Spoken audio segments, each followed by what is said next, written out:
일제시대 항일 투사들이 만주나 유럽으로 가기 위해서는 함경북도 나진을 거쳐 두만강을 건너 지나가야 했던 것이 해삼위였습니다. 중국 지린성에 속해 있던 이 해삼위는 함경북도 동쪽 끝자락과 접하고 만주와 경계를 두고 있어 러시아 내륙 철도를 이용할 수 있어서입니다.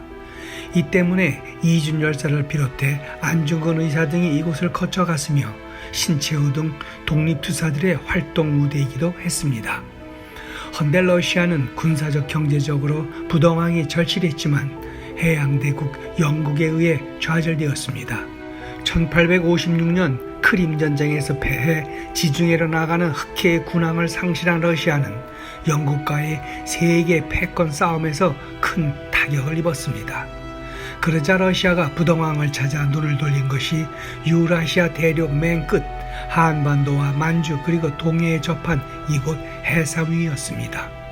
러시아는 제2차 아편전쟁 와중에 있던 청나라를 협박해 불평등 조약으로 연해주 지역을 넘겨받았습니다.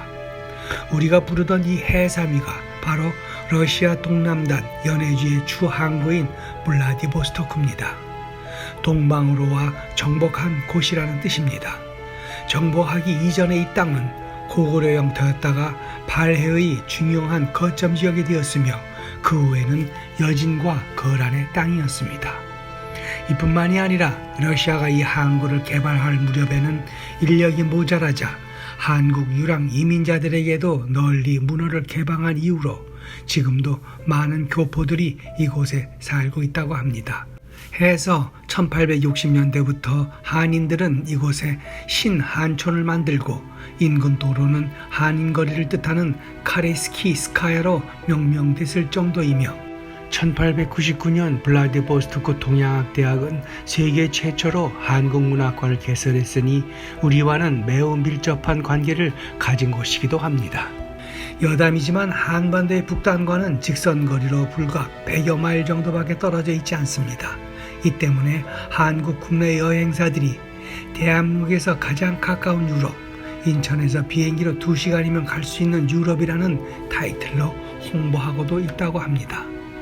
아무튼 청나라에서 이곳을 빼앗은 러시아는 태평양으로 나아가는 함대 사령부 기지를 이곳에 두어 북해, 발틱, 흑해 함대와 함께 러시아 4대 해군 기지를 소유하고 있습니다. 특히 블라디보스토크의 최대 장점은 유럽과 극동아시아를 연결하는 육로와 태평양으로 나가는 해로를 모두 지니고 있다는 점입니다.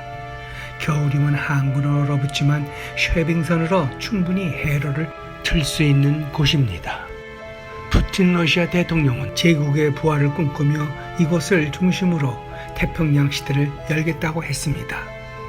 헌데 최근 우크라이나 침공으로 궁지에 몰린 러시아가 중국의 블라디보스토크 항구 사용권을 줬다고 합니다. 이로 인해 옛 영토를 통해 동해로 진출하려는 중국의 소망이 이루어지게 된 겁니다. 163년 만에 사용권을 돌려받은 셈입니다. 이로써 중국의 국력이 러시아를 압도할 정도로 강해져 오히려 러시아가 중국의 눈치를 보게 되는 상황을 보여주는 사건이 된 모양새입니다. 해서 일부에서는 러시아가 국력을 소진하고 이곳에서 중국에 사실상 밀려나는 것 아니냐는 관측도 나오고 있는 겁니다. 그렇게 되면 중국이 이 항구를 함대 기지로 삼을 가능성도 없지 않습니다. 이로 한국 안보에 미칠 영향이 몹시 우려되고 있는 것입니다.